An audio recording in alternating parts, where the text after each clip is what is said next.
welcome to episode 73 of the Lotd Pod, the Left of the Dial podcast. And this is Flick, and I'm here with my friend Richard. Hey, everybody. And of course, you just heard The Time Worm. That is Richard's song from his album With Clairvoyance. That's and, right. Available everywhere. Available everywhere. You can get that on Amazon, on Bandcamp. You can stream it on Spotify. That's right. And it's probably on college radio if you can get the signal to come in strong enough wherever you may be. Tune in.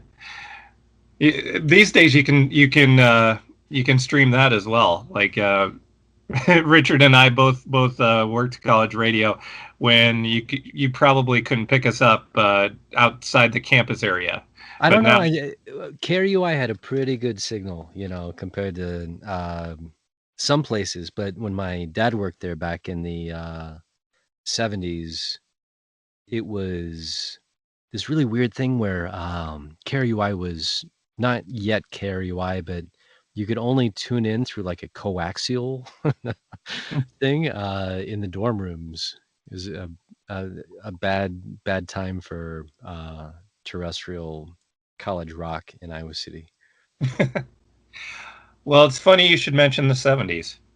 Funny I should mention the 70s, yeah. Little segue. Yeah. So not to confuse anyone, this is episode 72 of the LOTD pod, but we will be discussing 1973. So what? Yeah, we maybe should have thought ahead and put this off another week. But I'd like to speak to your manager. but as it is, we hopped in the time machine, as we do, and we go back to a random year here and there, and this time it's 1973. So it's not that 1973 was like a landmark year in music or anything, but it was a really good one. But there isn't any special significance. We just do this occasionally. We go to a year from the past. There's really, no way to go to a year in the future. Although if we can, we'll figure out how to do that. It's not going to include Daft Punk. That's right. There is no future for Daft Punk. Yeah, 1973. What were we up to in 1973? Not a lot. Not much at all. But as far as the current us in the time machine, I think we spent a lot of time this past week sucking it in, taking it all in. No new discoveries for me, just stuff that I already knew I liked, but did spend a lot of time this week re-listening to things, making sure I had the right order, because we're going to go through a dozen albums and then also songs we liked from that year. Really tough for me to rank them. I felt like I had 12 that were pretty kind of 12 number ones. That might be a bit of an overstatement, but 12 albums that it was really hard to rank for me. Yeah, same here. I quickly gave up on ranking these because I mean, it's like, different piles of music and different vibes. But I guess I wanted to just do a quick kind of mental exercise of what all these tunes were the soundtrack for 1973. So we've got Richard Nixon being sworn in for his second term. Hate that guy. And then promptly getting nabbed for being a lying, cheating Watergate guy. So serves you right. And that was later in the year. So you have inauguration early, kind of a simmering Watergate thing. Then the trial, I think, was in the fall. Let's see. At the movie theater, you could go see The Exorcist, which would have been great to see it. And if you're just like, oh, it's a nice film about a priest, you know, and the young, an old priest and a young priest. I don't know It's what can the power happen. of faith. Yeah, yeah. And then and then we have in April the first giant cell phone made its first giant cell phone call. Wow. And then we're wrapping up the Apollo program in 1973. We have Apollo 17 coming back. Rest in peace, Gene Cernan. And also Skylab later in the year. So kind of think about that and, lots of polyester and rayon. Yeah, the last year that Rudy and I had done was 1968. So big Big year. big Yeah. year for turmoil. Yeah. Yeah. Um, so this, definitely definitely one of the biggest scandals in American history at the time, and At the time until recently. yeah, Yeah. we've really upped our game on scandals since then. That's right. Yeah. But The certainly, mendacity. Yeah. certainly something we've looked back to. The history books have been open to that page a lot in recent years. I'm not going to tell you yet who didn't make my list, but that was also a tough thing too. A lot of great albums in my top 20 that definitely I would have thought would have been worthy of a top 12 until basically I had to rank them, and then I was like, well, I guess that doesn't even. I think some really good albums that didn't even crack my top 20 actually. So Wow. it's a tough year.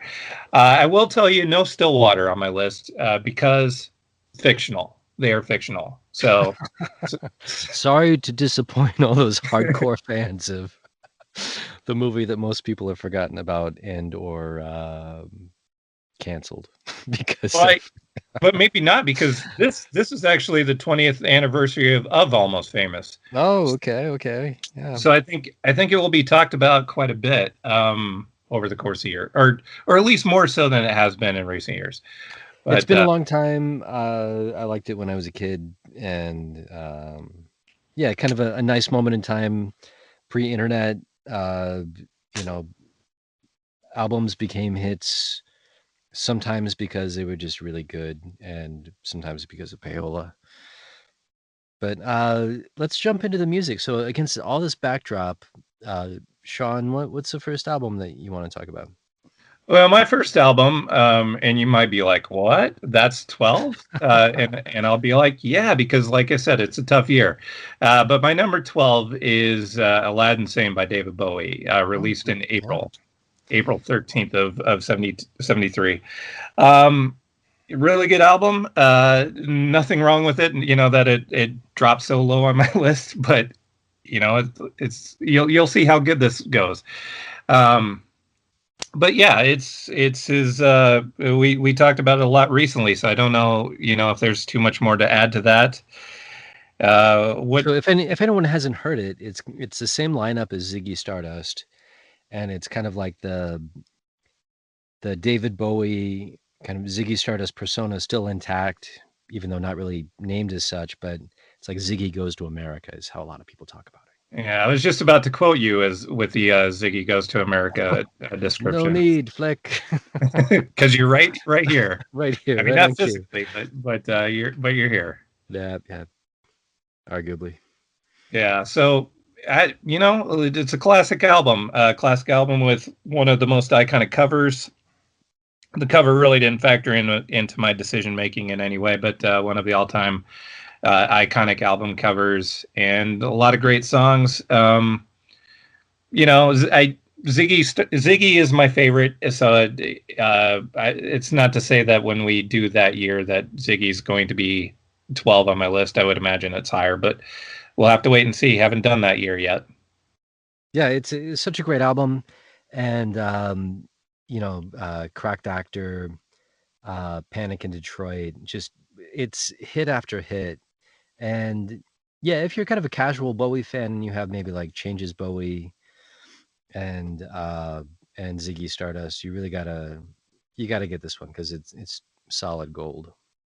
Yeah, and because I always have to mention Mick Ronson where David Bowie is concerned, at least in this era where Mick Ronson played such a big part. Huge Uh, part. yeah, it is a lot of great stuff from him on this, and uh, you talk about cracked actor, like his work on that is really what I think, like that's a song that could have been like a so-so song, but the stuff that Mick Ronson does on it really elevates it. Um, yeah, it's great. It's And great. was Pinups the same year? Yeah, it was. That was also 73. That Yeah, was so later in the def year. definitely head down to your local record store in 1973. Um, Pick up Aladdin Sane Pinups and another Bowie connection, Raw Power by Iggy and the Stooges. Is that your number 12? Oh, you're just talking what you would buy at the record store in 73? Yeah, I kind of gave up on ranking. I have a good list, but I'll talk about them when they come up. Okay. So do you want me to just so all the pressure's on me then with the ranking, huh? Flick, all the pressure's on you this week, buddy. I'm sorry. Well, do you have an album that If you want to talk about now, or do you want me to just wait until I go through my list to talk about albums? we can just kind of keep the conversation running. I guess if I had to start towards the bottom of any sort of like list that I can make out of this scrawl on my notebook, I'm gonna have to say the Beatles. You mean former Beatles or actual Beatles? Well, and that's why we could host this thing together because as we know, the Beatles had called it quits a few years earlier, but in 1973, I think you have every single Beatle releasing at least one record. And before I hopped on this call with you, spanning multiple time zones, the jams that I had going were from Ringo by Ringo, which is a really cool album. Yeah. Uh, Yeah, Ringo doesn't have a lot of classics, but that's a good one. He had a good one in 73. yeah, I mean, quality, not quantity. And so, yeah, definitely check out the self-titled Ringo album from 1973. It's awesome. It's so good. There's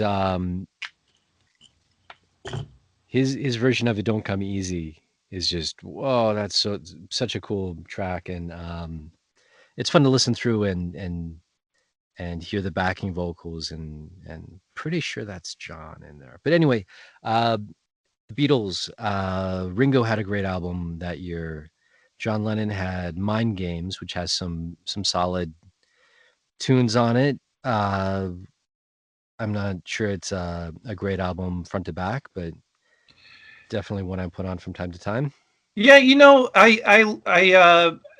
like I said, I re-listened. Well, I haven't mentioned this since we started recording, but I re-listened uh, probably at least 30 of these albums over the weekend, pretty much. I listened to Mind Games today, and it was one that turned out to be a lot better than I had remembered it being. But not one that's in my top 12, and probably it's not in my top 20 either, but I don't know where it would fall, but it is actually a pretty good one. Um, Yeah, I think which at this point, like a lot of the John Lennon albums were kind of mixed, so and are fun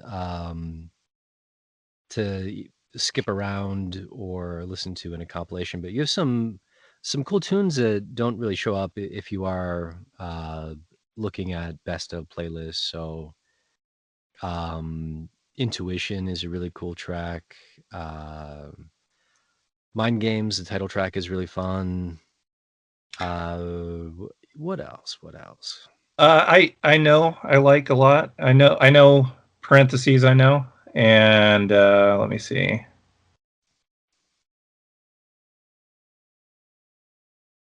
Yeah, Out of the Blue's great. Yeah, those are like the highlights for me. Yeah, yeah. So And that's a fun record. Mind Games, the title track is amazing. Really good. And then George Harrison had Living in the Material World, I think, that year. Yeah, Living in the Material World, I think, is a top 20 for me. People sleep on that one. They don't realize how good that album is because, granted, it's not as good as All Things Must Pass, and it followed that up. But it is a really good album. A lot I love on that one.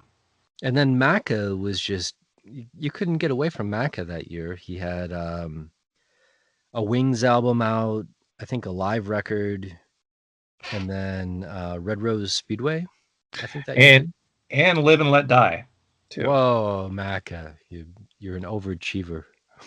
Yeah, it was. I think it's safe to say it was his biggest year post Beatles So far.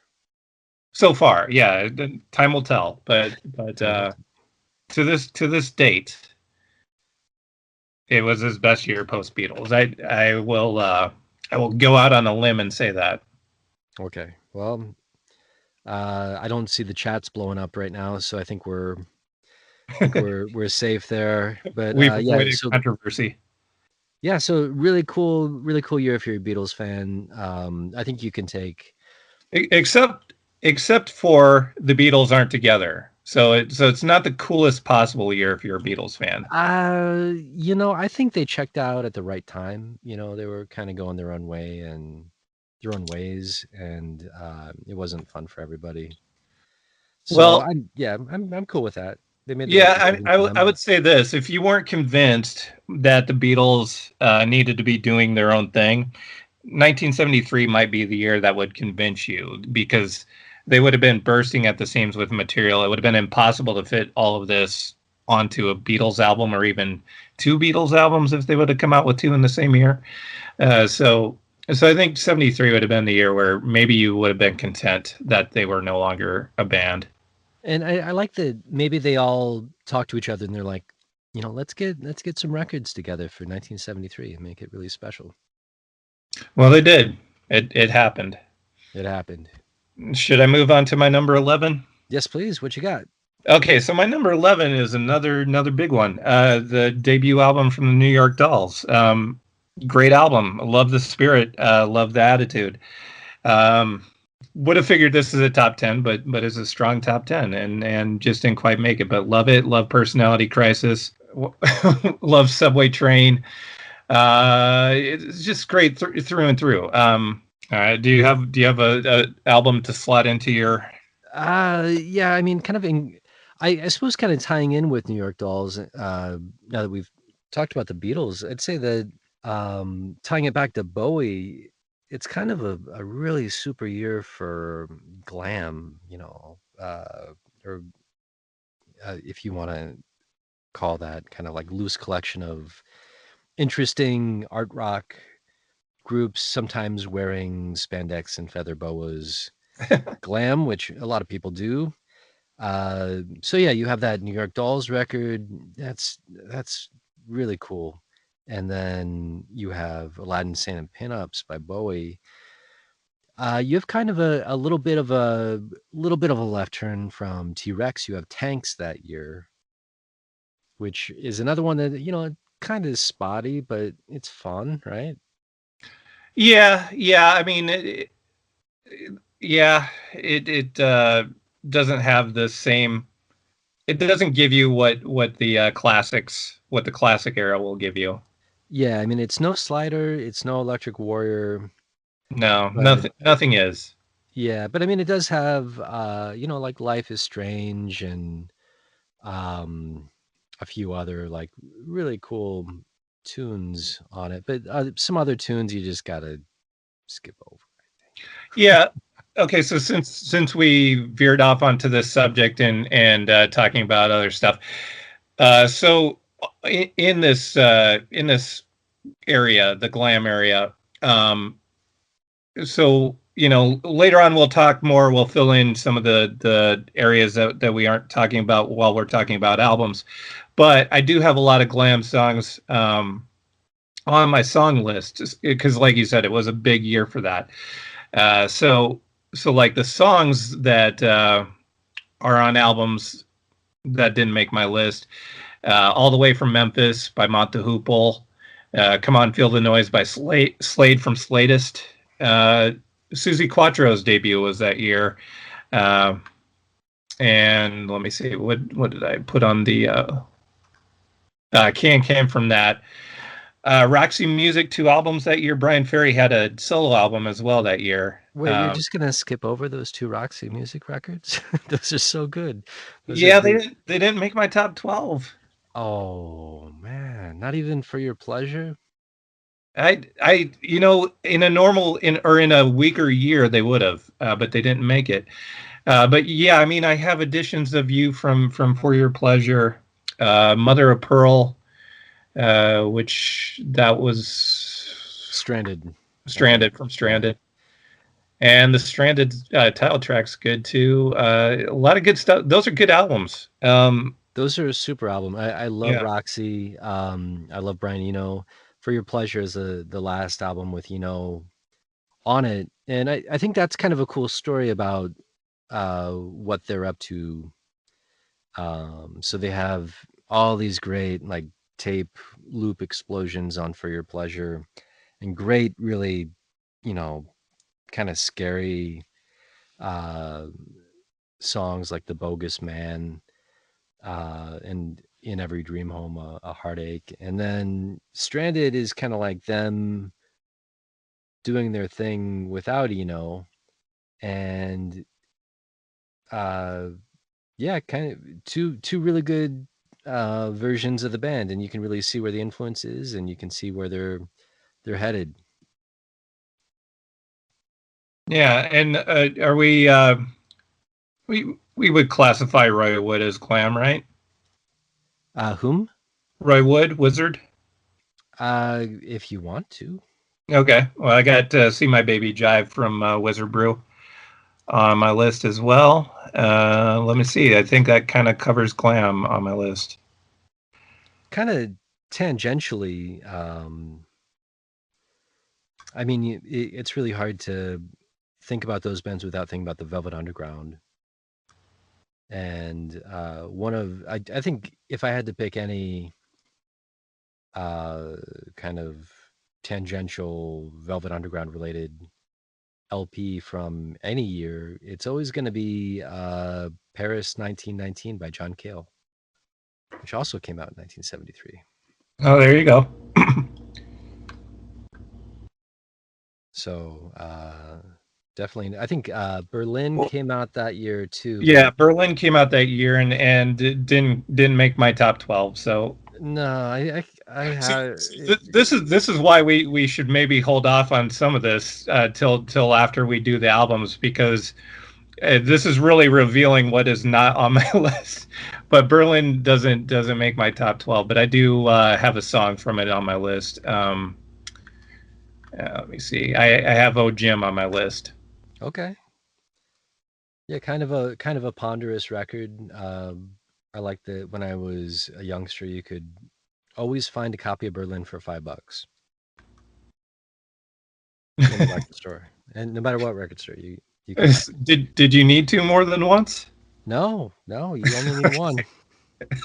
But it was just like a real you used to go into record stores and before eBay was a thing as much and online uh, retail wasn't that big of a thing. Definitely, if you like any of these records, try and find them on your from your local record store's webpage now, and you can probably find them probably for a lot more money than you could have found them in the 80s and 90s. But there you go.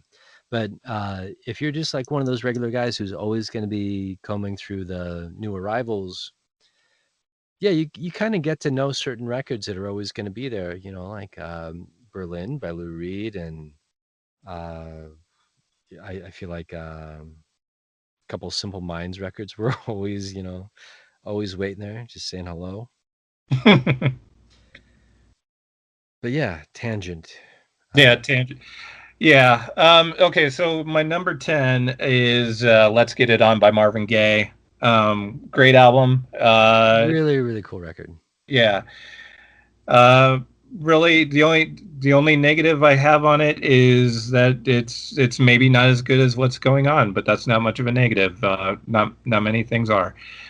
Yeah, I Uh, mean, for Marvin, I'd say "Let's Get It On" is probably my third go-to for Marvin. I think oh wow. "What's Going On" and then "Midnight Love." I think Midnight. A lot of people um, think of "Midnight Love" just as the sexual healing record, but Mm. it's a real departure for him and really interesting. You have like the original 808s and Heartbreak record, so really cool. All right, so we're into the top 10 already with Let's Get It On. My number 9 is In the Dark by Toots and the Maytals. That was released in March of '73. Uh, a lot of people maybe they only know Pressure Drop by Toots and the Maytals. That isn't even on this album. It doesn't matter. It's a great album. It's just end to end great. As 5446 was my number, that's enough in itself. But there isn't really a dead spot on the album whatsoever. Okay, yeah, this is "In the Dark," huh? Yeah.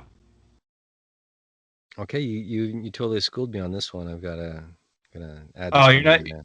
you're not familiar with this one? I mean, I know the band, but not album by album. So Okay, so yeah, this is a great album. It has 5446 was my number. That's my favorite Toots and the Maytals song. It has a great cover of Country Roads.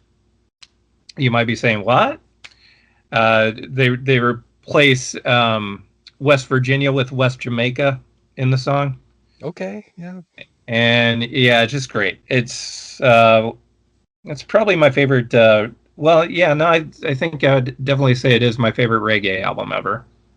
right on. And the reggae John Denver covers show, is that next week or is that Yeah, down the road a little bit, down the down the road country a little a bit? little bit. Yeah. Yeah, we'll get there. We'll get to that. Rest in peace, John Denver. You're a good guy. My number 8 is Doug Somm and Band. That is the title and also the artist. Doug Somm put together. So this is post Sir Douglas Quintet days, and still on Atlantic, and put together a kind of an all-star group. And an album that features a guest appearance by Bob Dylan. Not many albums I don't think can really say that.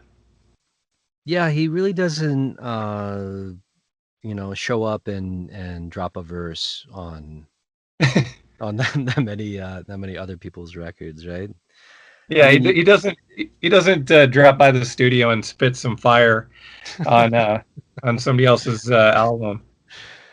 yeah, it always goes in reverse. It's like, you just got to do what Bob Dylan tells you to do. If you're Johnny Cash, you got to show up. Yeah, right. And in this case, he gave Doug Somm one of his songs that didn't get released for years later, "Wallflower," and they duet on that. Um, the Rolling Stone album guide called this forgettable. They called the album forgettable. I completely missed the boat on this.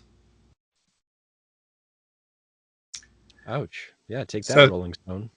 so do you have any thoughts on this one, or is this one I'm schooling you on? No, this is I love this because you know I think if you were to take your record collection and my collection, combine them, I think we'd have a lot of the the staples, right? But Yeah, then I do think that there are a lot of things that I have that you don't have, and likewise with you. So that's why yeah, it's always so much fun to talk with jams. with the big concentric circles, and yeah, It's Crop Circle, actually, from like a right.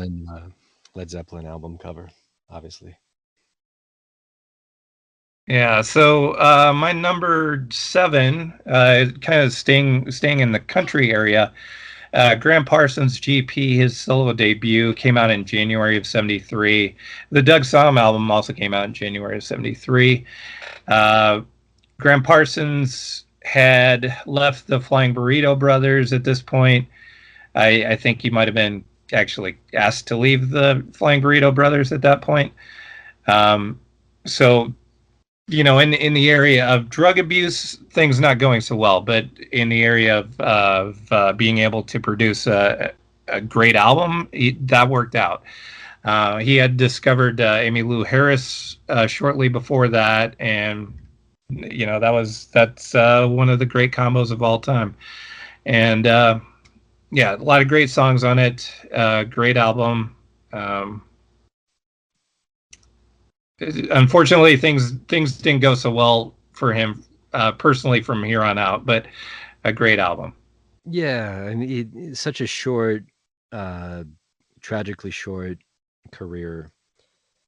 Um, as with a couple other people from that generation, I think the if you were to map out, you know, from the first recorded track to Graham Parsons' death, it's probably only like 3 years or something, and same thing with I mean, maybe not that short, but yeah, I mean, Chris Bell and a few other cult heroes, uh, you know, some good tunes, and then they checked out. So rest in peace, Graham Parsons and Chris Yeah, Bell. yeah. I mean, a lot. While he was around, because he died at 26, which is way too young.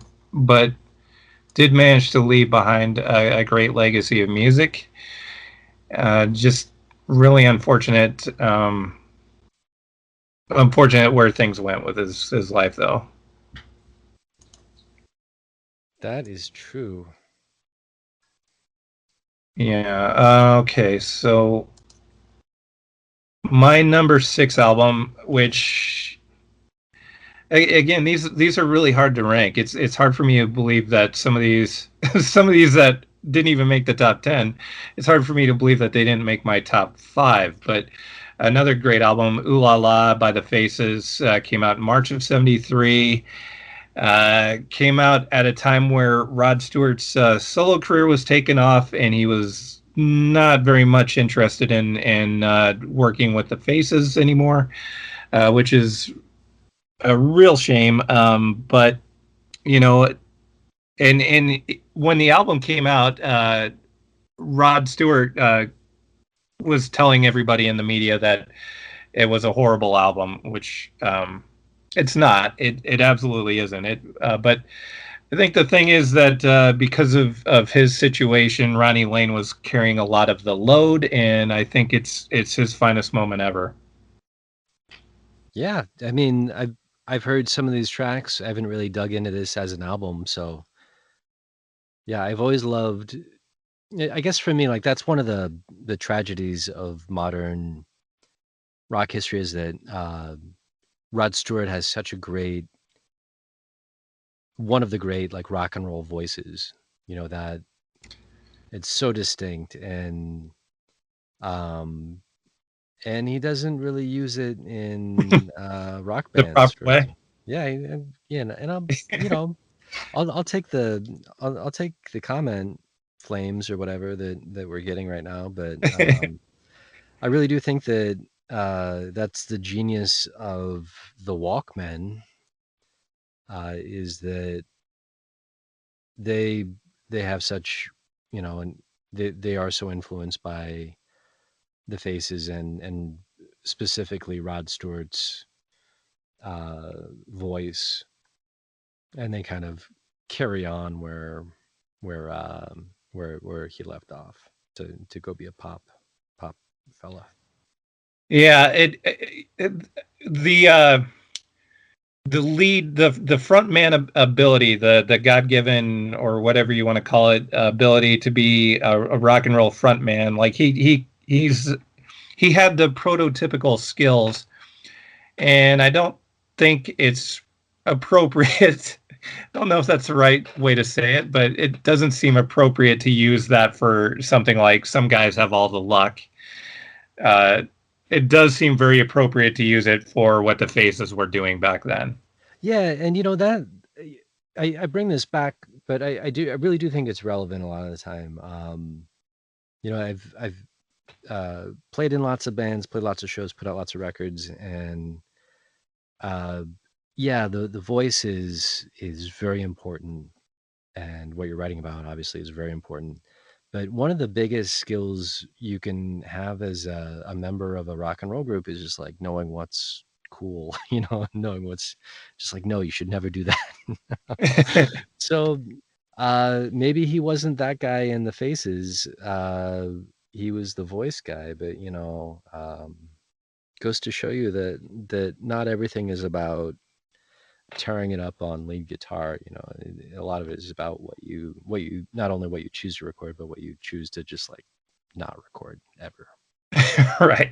Yeah. Well, and I guess it's um, one of those situations where money talks, I guess, and he was listening. He was listening to the money. Yeah, good for him. I bet he had an awesome 1970s. So any, Well, yeah, yeah, and yeah, and he was making plenty of money in the '80s too, but the material not so good. yeah. Well, as long as he was happy, that's can't argue with his trip. I can, and He I was often do. But okay. Well, when he who's calls who's you, who's to say? Who's to say? It's who's to like say? Yeah. you know, I've never possessed that type of ability that he had as a front man.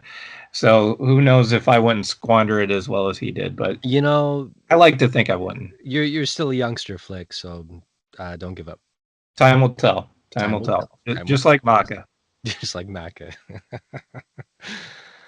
Yes. All right, so now we're getting into my top five, and this is tough. Like any of these are number one. These are all pretty much perfect albums as far as I'm concerned.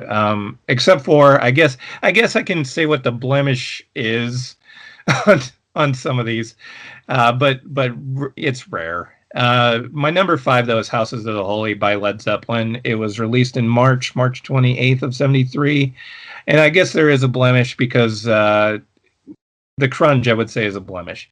Everything else, though, is pretty great. Has my favorite Led Zeppelin song ever, the Rain song.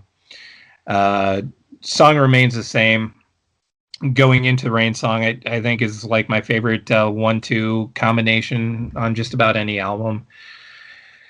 And yeah, it's a very underrated Led Zeppelin album, but it's a great one.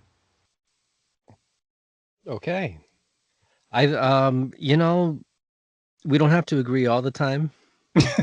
Uh, I don't dislike Led Zeppelin, but I I don't think I've ever been able to just been, like doing whatever I'm doing, like reading a book or like alphabetizing stuff and been like, I want to listen to some Led Zeppelin right now. And just it has never happened. I don't think. Maybe when I was a teenager, but yeah, I'll give this album a chance and take a look. Yeah, please do. Yeah, maybe we'll never see eye to eye on Led Zeppelin. It's possible. I can live with that. Like it's we're both human beings, so it's hard for two human beings to see eye to eye on everything. But if we ever do, if we ever come to an agreement on Led Zeppelin, that will be monumental. I'd like that. Yeah, I mean, someday, someday, but yeah, just not like we were talking about earlier. I have zero Led Zeppelin records in my vinyl stacks right now. Maybe that needs to change. Maybe that needs to change. Time will tell. Time will tell. All right, and speaking of time will tell, and speaking of Maka, my number three or my number four, I'm sorry, is "Band on the Run" by Paul McCartney and Wings, released in December. So Red Rose Speedway early in the year. I'm not sure when "Live and Let Die" came out as a single, but "Band on the Run" came out in December. I And really really like this one. This one's yeah, fun.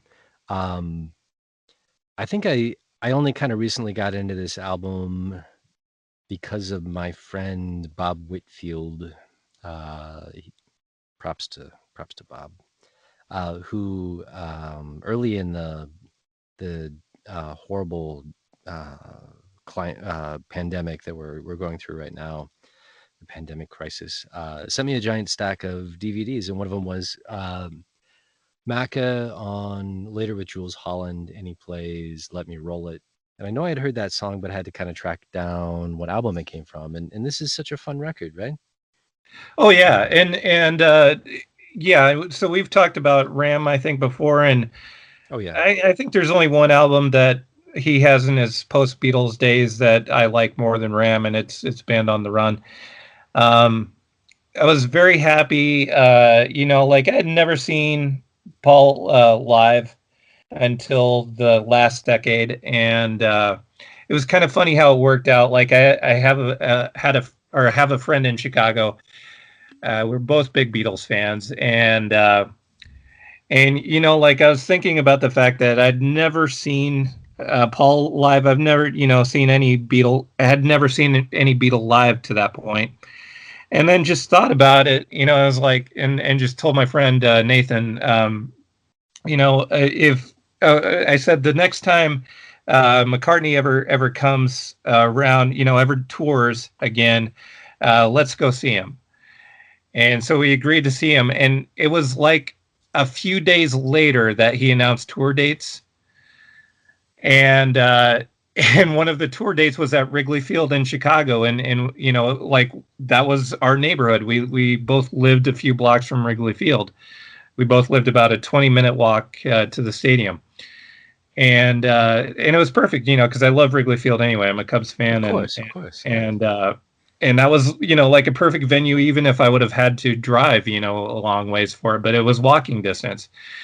And not only that, but he ended up for no apparent reason, like it wasn't an anniversary or anything, but his set lists on that tour were heavy with Band on the Run material, like heavier than at any other time since it was probably a new album. So he did almost the whole album, along with all of the other stuff that you would expect. But big emphasis on Band on the Run on that tour. Oh yeah, good for you. Yeah, that sounds like a really great show.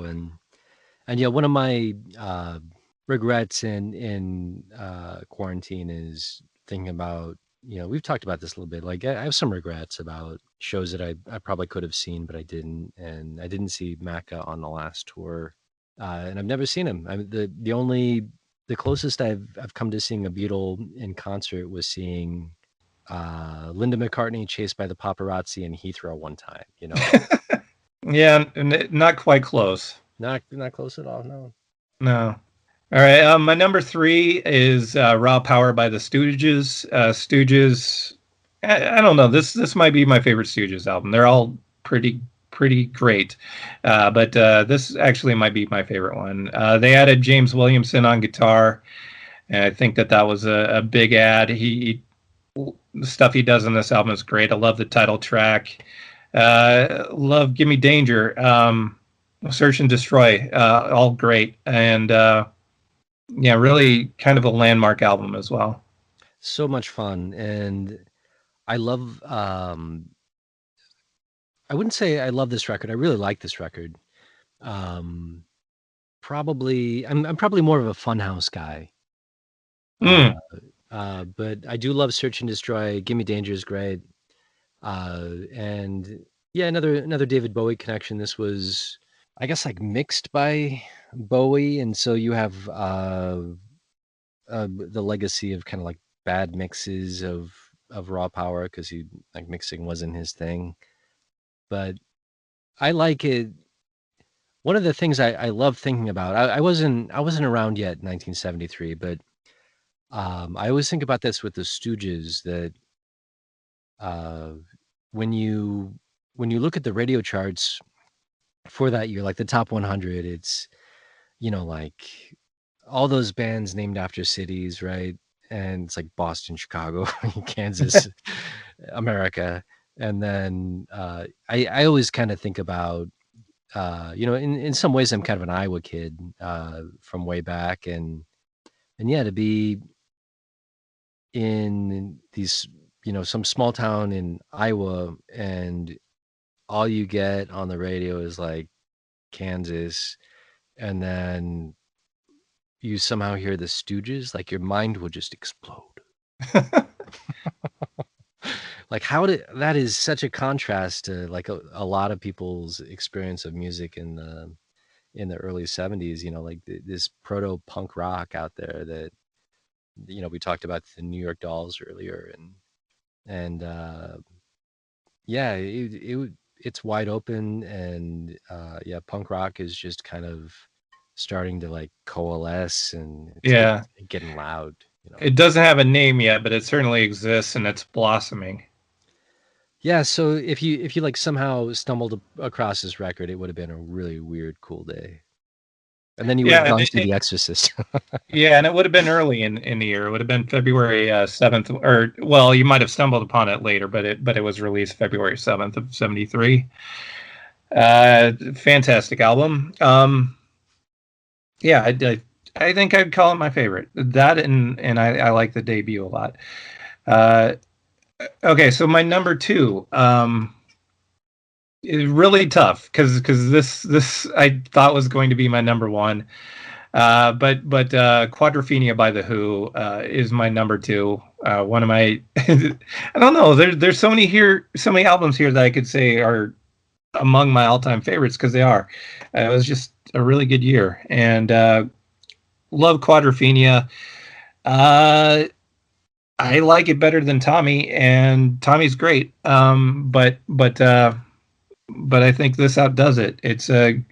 I love the concept. I love the songs. The songs are the most important part.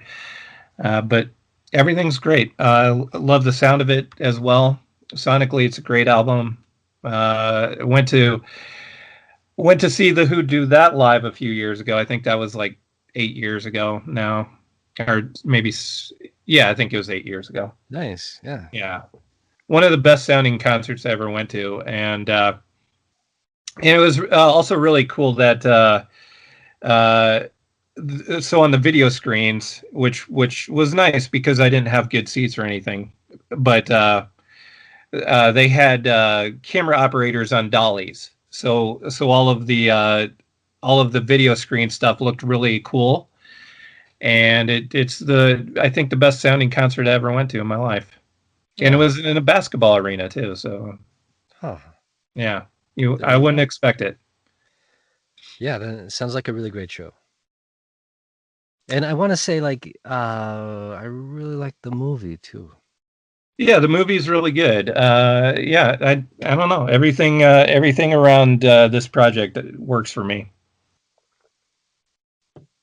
Same here, buddy. I think that the Who is such an interesting band, and they go through a lot of interesting. They go to a lot of interesting places. Yeah. Okay, so my number one is we talked about it. We hinted at it a little bit early, but Intervisions by Stevie Wonder is my number one. Certainly one of the most impressive albums. I mean, as far as albums where there are a good amount of tracks where one artist is doing everything, I don't think you'll find any better than what's on here. Higher Ground, Stevie Wonder is doing everything.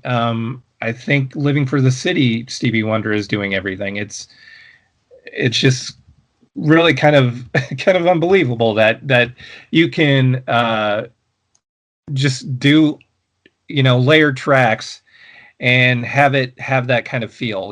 Like have that kind of soul to it. Keep the soul intact, even though it's very much a studio creation.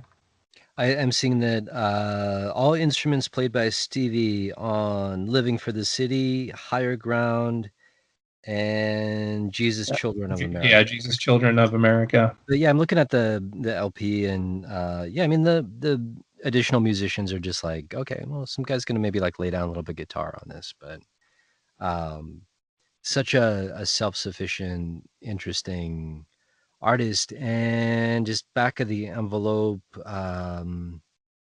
So Stevie Wonder is signed to Motown in '61, right? Okay, wait. I'm not sure. So I think he's like 20. I think when this record comes out, is that right? Yeah, let me do the math. Let me see here. Well, he would have been 20, I think 22 when he recorded it. Or no, 23 when he recorded it. Okay, okay. Or he could have been 22 going on 23 when he recorded it, I guess.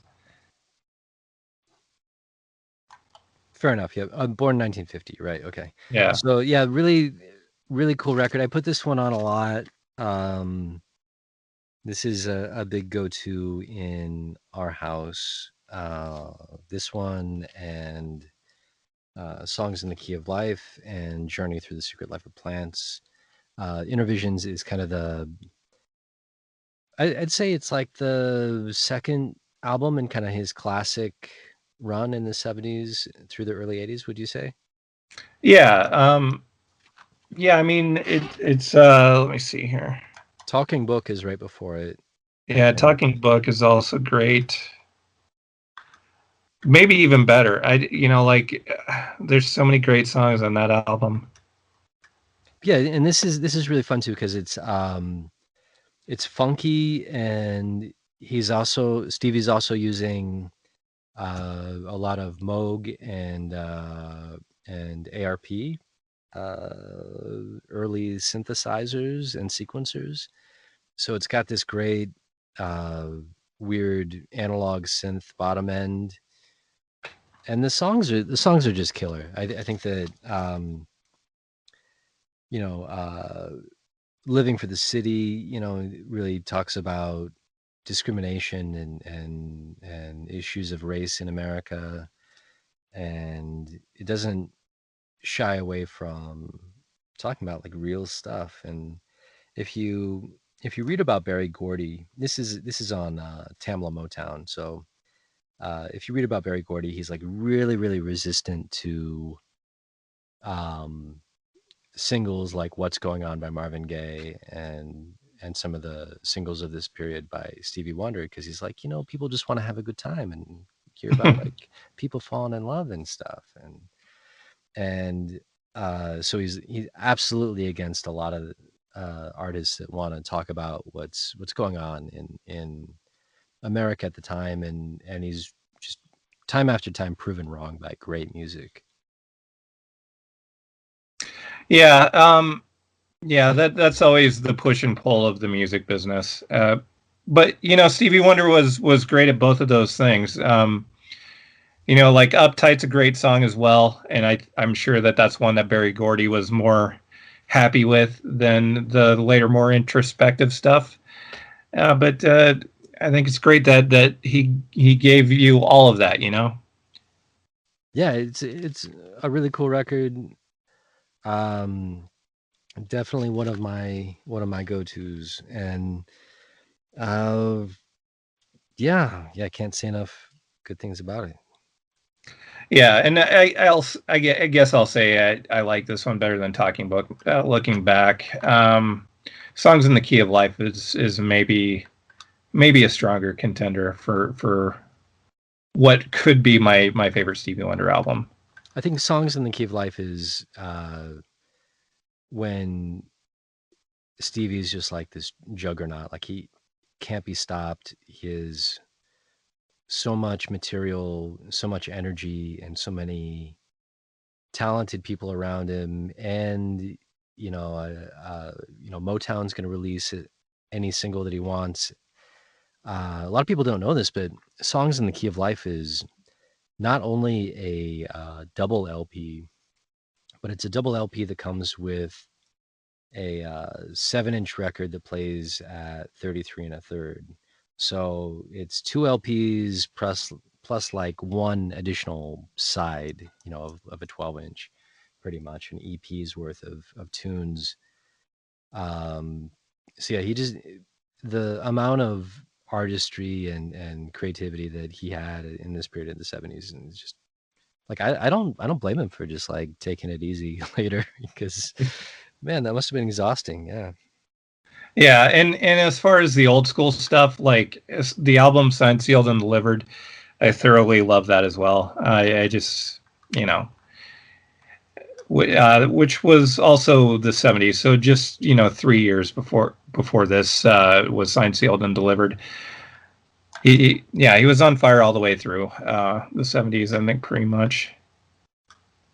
Yeah, he was a good one, and definitely recommend the not new, but new to me, Motown documentary on Amazon Prime, which I think is called The Making of Hitsville, I think. Oh, okay, I haven't seen that yet. Hitsville, the story of Motown. So I've seen a few other things like Standing in the Shadows of Motown about the Funk Brothers, Yeah, I've seen that. the backing band for many of their early hits, but Hitsville, The Making of Motown is probably the most comprehensive documentary about Motown that I've seen, and vintage Stevie Wonder, like seeing Stevie when he was 11, just having a crowd just do exactly what he wants, and had to have that control and that confidence. He's a really cool guy. Have you ever been to Motown? No, I've never been to Detroit.